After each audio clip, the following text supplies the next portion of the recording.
10 ரூபாயை மிரட்டி கேட்கறான். அவன் கொடுக்க மாட்டேன்னு சொன்னா, அவன் குடியார வந்து கலட்டா பண்றான்னு சொன்னா அவன் மேல ஒரு புகார் கொடுக்கறான். அதையும் காவல்துறை என்ன பண்ணுது, அவன் குடிச்சிட்டு கலட்டா, அவன் வந்து நியாயத்தை தட்டி கேட்கறான். என்னன்னு, அவன் குடியாரா இருந்தா நீ 10 ரூபா நீ அநியாயத்துக்கு தானே விற்கிற. அந்த 10 ரூபா ஒரு குவார்டருக்கு 10 ரூபான்னா ஒரு கடையில ஒரு நாளைக்கு 500 குவார்டர், நான் குறைஞ்சபட்சமா சொல்றேன் 500 குவார்டர். அப்போ கிட்டத்தட்ட 5000 கடை இருக்கு, 4900 கடை இருக்கு, கணக்கு பண்ணிக்கங்க.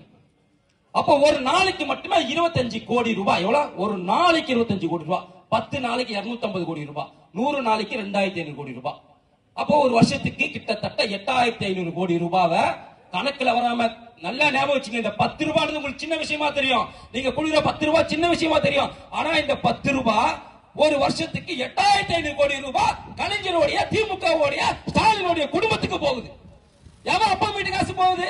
இப்படி பிச்சை எடுத்து நம்ம கிட்டே பிச்சை எடுத்து காசை வாங்கிட்டு நமக்கே ஓட்டுக்கு காசு கொடுக்குறான்னு சொன்னா, அவங்க ஓட்டு கேட்க வந்தா நீங்க என்ன பண்ணணும்? செருப்பால் அடிச்சு வெளியே துரத்த வேண்டாமா?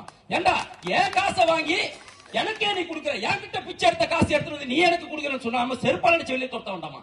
திமுக எவனாச்சும் ஓட்டு கேட்க வந்தா கேள்வி கேளுங்க. நீங்க எதுக்குடா 10 ரூபாய் எடுக்கிறீங்கன்னு கேள்வி கேளுங்க. கேள்வியை கேட்டு அப்புறம் ஓட்டுக்கு பதில் சொல்லிட்டு ஓட்டு கேள்றான்னு சொல்லுங்க. நீங்கள் தான் விழித்துக் கொள்ள வேண்டும், மக்கள் விழித்துக் கொள்ள வேண்டும். பாஜக என்னைக்கு விழித்துக் கொண்டான்? தமிழகத்தில் இருக்கக்கூடிய